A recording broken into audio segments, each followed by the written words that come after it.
Intelligence system और where houses में पड़ा असला तबाह व बर्बाद। ईरान ने अमेरिका की अहमद अल जाबिर एयर बेस की ईंट से ईंट बजा दी। ये अहमद अल जाबिर एयर बेस कहाँ पे मौजूद है और वहाँ पर किया गया हमला कितना कारी था, इस बारे में आमिर रज़ा से बात करते हैं। आमिर भाई, अहमद अल जाबिर एयर बेस का नाम आ रहा है, वहाँ पर ईरान ने ड्रोन हमला किया है। सुना है कि वेयर हाउस में पड़ा हुआ असला जो है ना वो भी तबाह हो गया, उनका इंटेलिजेंस सिस्टम भी नेस्तो नाबूद हो गया। कितना नुकसान हुआ है? देखिए, पहली बात तो यह है कि मुझे अब ज़ेलेंस्की की खबर जो है बिल्कुल दुरुस्त मालूम होना शुरू हो गई है। यूक्रेन के सरबराह ज़ेलेंस्की जो ये जो बयान दिया था कि रशिया जो है ये सैटेलाइट इमेजिंग के ज़रिए जो है उनको टारगेट बता रहा है और उसी टारगेट के हिसाब से ईरान हमलावर हो रहा है। ये मुझे लगता है ये बिल्कुल ठीक रिपोर्ट थी। ज़ेलेंस्की की इतलात अमेरिका और इजराइल से ज़्यादा बेहतर हैं कि रशिया जो है उसने उनको टारगेटिंग बता दी है कि आपने मरहलावार किन किन चीज़ों को निशाना बनाना है। देखें, सबसे पहले निशाना जो बनाया जा रहा था वो बनाया जा रहा था कि इनकी एयर स्ट्रिप्स को निशाना बनाया जाए। उसमें ज़्यादा जानी और माली नुकसान तो नहीं होता, लेकिन आपके जहाज़ों के उड़ने की जो है सलाहियत ख़त्म होती है, फ़िज़ाई ऑपरेशन जो है ना वो महदूद हो जाते हैं। ये उसने काम करने के बाद उसने हमला शुरू किया। इनके radar systems, communication system, navigation systems, इन तमाम सिस्टम्स को निशाना बनाना शुरू किया।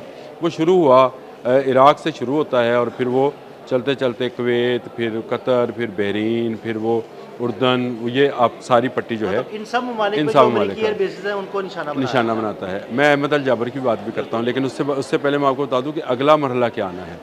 अगला मरहला आना है कि इनकी बिजली की तनसीबात को निशाना बनाना, उसके बाद इनके पानी की तनसीबात निशाना। ये बड़ा जंग ने एंड तक अगर जाना है तो ये ईरान ने इस तरह का प्लान बना रखा है मरहलावार जो है ना, और उसके पास ये मरहलावार चीज़ों की टारगेटिंग जो है वो उसके पास पिन पॉइंट्स है। यानी पिन पॉइंट से मुराद ये है कि उसको पता है कि कहाँ से मिसाइल चलेगा और कहाँ जाकर गिरेगा। इंटरसेप्ट होगा तो उसके लिए मुतबादल क्या होगा, और उसके लिए ये स्ट्रेटजी, वॉर स्ट्रेटजी जो है उसने तरतीब दी है। अहमद अल जाबिर एयर बेस जो है ये अमेरिका के कंट्रोल में है और कुवैत में मौजूद है और यहाँ पर इनका कम्युनिकेशन सेंटर था, इनका असले के गोदाम थे और बहुत सारी इस तरह की तनसीबात थी। अब यहाँ पर पहले भी हमला, अगर आपको याद है, यहाँ बैलिस्टिक मिसाइल हमला किया गया था, लेकिन वो एयर स्ट्रिप्स पे किया गया था। अब के हमला जो है उनकी उन चीज़ों पे किया गया है जो कान, नाक समझे जाते हैं। कान, आंख, नाक, कम्युनिकेशन सिस्टम हो गया, उनके रडार्स हो गए। ये समझे उनका अस्करी ENT वार्ड था जिसको निशाना बनाया है। और ये निशाना जो है ये बनाने के बाद अगली बारी जो आती है वो फिर आती है इनके रेजिडेंशियल एरियाज़ की। ये एक और जहद होगी और उसके बाद आएगा उनका पानी का और उसकी बाकी चीज़ों का जो है। तो ईरान ने इस तवील जंग के लिए तैयारी भी तवील कर रखी है, इसीलिए अब तक इतने रोज़ा 40 रोज़ा पहले जंग हो गई, आज भी मेरे हाल 20-21 रोज़ तो इस जंग को भी हो गए। 7 जुलाई से शुरू हुई थी और ये 20-22 रोज़ों में चले 3-4 रोज़ वो भी निकाल लें जो कि जंग बंदी रही। मैं ये समझता हूँ कि ईरान ने अपना हर मिसाइल बेहतरीन तरीके से हदफ को निशाना बना के बिल्कुल पिन पॉइंट करके इस्तेमाल किया है और आहिस्ता आहिस्ता उनकी इंटरसेप्शन कुव्वत जो है इन जगहों की वो कम करता चला। आमिर भाई, इसी वजह से हुई है कि देखें वो क्या कर चुके, उसने मरहलावार निशाना बनाना शुरू किया तो उसने दूसरे मरहले में जब इनके इंटरसेप्टर्स जो है ना उनको निशाना बनाना शुरू किया ना, सारे निज़ाम जो है ना फ़िज़ाई दिफाई निज़ाम तबाह हो गए। जब वो तबाह हो गए तो वो इंटरसेप्ट करना ही छोड़ गए। हाँ, लेकिन चले ये बात तो आपने बिल्कुल सही की कि इनका दूसरा मरहला ही वो था कि इंटरसेप्टर्स ख़त्म किए जाए। अब इंटरसेप्टर सारे तो ख़त्म नहीं हुए होंगे, रहे हैं अभी भी इनके उर्दन में, कुवैत में मौजूद हैं। आमिर भाई, कितने सिस्टम बचे होंगे और जब ये स्वाम अटैक की सूरत में हमला करते हैं तो कितने ये है वो पैनिक, चीज़ों को निशाना बनाएंगे। ये वो पैनिक है, कितने मिसाइल, कितने ड्रोन्स, किसको निशाना ये वो पैनिक है जो आपको ट्रंप के, पेड हेक्सत के चेहरों पे नज़र आता है, इवन JD वैंस के चेहरे पे नज़र आता है।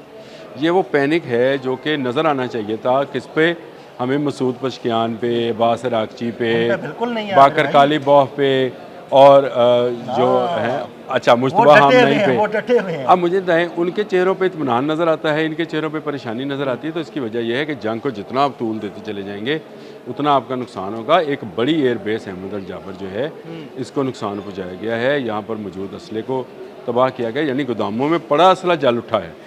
तो इससे मुराद ये है कि आप एक मिसाइल ने या एक बॉम्ब ने किसी जहाज़ में जाना है या किसी लॉन्चर पे लॉन्च होना है तो इसी गोदाम से होना है ना। हाँ जी बिल्कुल, वो गोदाम में लेकिन पड़ा अगर हुआ वो है, रहा ही वहाँ नहीं से है, वहाँ से उठा के ही फिट करेंगे ना। अगर अब वो अगर रहा- मौजूद ही नहीं है तो फिर क्या होगा? क्या होगा? तो इसका मतलब ये है कि इनको आहिस्ता आहिस्ता ये एहसास होगा और फिर ये दोबारा जंग बंदी की, अमन की, सुलह की बातें करेंगे। आमिर भाई दरमियान में ये 10 रोज़, करते हैं ना, 15 देखिए रोज़। दरमियान में 2-3 की थी, वो भी इसी वजह से की थी कि इनके पास जो है ना, ये लग रहा था शायद हमारे इंटरसेप्टर्स कम हो रहे हैं, असला कम हो रहा है, हमारी ताकत कम हो रही है, तो हम उसे इकट्ठा कर ले, इसलिए थोड़े दिन की जंग और बंदी ईरान कर लें। एक अच्छी स्ट्रेटजी के तहत अपनी चीज़ों को बढ़ाता चला जा रहा है, यानी वो अपने बैलिस्टिक मिसाइल जब तक इसका कोई तोड़ नहीं निकालते अमेरिका, वो नए बैलिस्टिक मिसाइल बना ले चुका बनाता जा होगा। रहा है और ज़ेर ज़मीन और ज़ेर शहरों में ज़मीन उनकी प्रोडक्शन जारी है। वो प्रोडक्शन जो है ड्रोन्स की हो या मिसाइल्स की हो, वो उसको कुव्वत फराहम कर रहे हैं।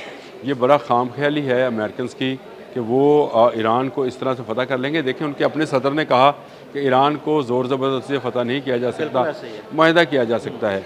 ये एक ऐसी फ्रस्ट्रेशन थी और ये फ्रस्ट्रेशन उसकी थी नेतन्याहू के आने से पहले। जैसे ही नेतन्याहू दाखिल हुआ और उसने शायद इसको हिप्नोटाइज़ कर रखा है, मुझे समझ नहीं आती है, या उसको ब्लैकमेल करता है। अब हम तो पंजाबी में उसको यही कहते हैं, लेकिन चलें अंग्रेज़ी में कह लें तो शायद वो चीज़ें कि उसको क्या ब्लैकमेल किया है कि जैसे ही नेतन्याहू उतरा तो अमेरिका ने जो है सेंटकॉम ने हमलों का ऐलान कर दिया और कहा ये ट्रंप के कहने पे हमले हो रहे हैं। असल में हकीकत यही है कि ये अमेरिका के लिए एक डरावना ख्वाब बनता चला जा रहा है और आहिस्ता आहिस्ता जिस तरह रशिया चाह रहा है, जिस तरह चीन चाहता है, जिस तरह शुमाली कोरिया चाह रहा है, अमेरिका इस जंग के अंदर ज़्यादा से ज़्यादा इन्वॉल्व होता चला जा रहा है फंस रहा है, वो फंस रहा है, निकलने ही नहीं दे रही है इस जंग में फंसते चले जाएगा। क्योंकि देखें उसकी सप्लाई लाइन जो है वो मौजूद है, कैस्पियन सी से उसको सप्लाई लाइन उसकी टूटी नहीं है, टूटी नहीं है। और एक और हरकत की चीन थी के साथ उसने, यूक्रेन ने एक हरकत की थी, एक शिप को निशाना बनाया था, उसके बाद ईरान ने सिर्फ एक ही धमकी दी है तो यूक्रेन जो है ना मिनतो बैठ तरलों पे गया। आ गया ना, बिल्कुल मिनतो पे आ गया था। लेकिन ये बात आप समझें कि इस वक्त बिल्कुल वही सिचुएशन है जो किसी ज़माने में रशिया की हुई थी और रशिया टूट रहा था। मैं आज आपको दोबारा से प्रेडिक्ट, मैंने ये 2 माह पहले का एक व्लॉग निकाले, मैंने आपसे कहा था अमेरिकन रियासतें टूट जाएंगी, ईरान नहीं टूटेगा। और आपको नज़र आएगा कि अमेरिका की जो अमीर स्टेट्स हैं वो एक तरफ हो जाएंगी और जो कम पैसे वाली या कम टैक्सेस वाली स्टेट्स हैं वो एक तरफ हो जाएंगी। और ये बड़ी तकसीम जो है आपको आने वाले दिनों में, ये अगर ट्रंप मौजूद रहा और इसी तरह की पॉलिसी अगली आने वाली गवर्नमेंट ने भी बनाई, जो कि मुझे लगता है कि नहीं बनेगी, लेकिन अगर बनी तो फिर अमेरिका के लिए तबाही और बर्बादी और तकसीम के अलावा कोई चारा नहीं है। तो बहुत शुक्रिया आमिर भाई। आमिर भाई ने बड़ी तफसील के साथ इस सारे मामले पर रोशनी डाली। मज़ीद अपडेट्स के लिए हमें फॉलो करते रहें। अदील अहमद और आमिर रज़ा को इजाज़त दीजिएगा। अल्लाह हाफ़िज़।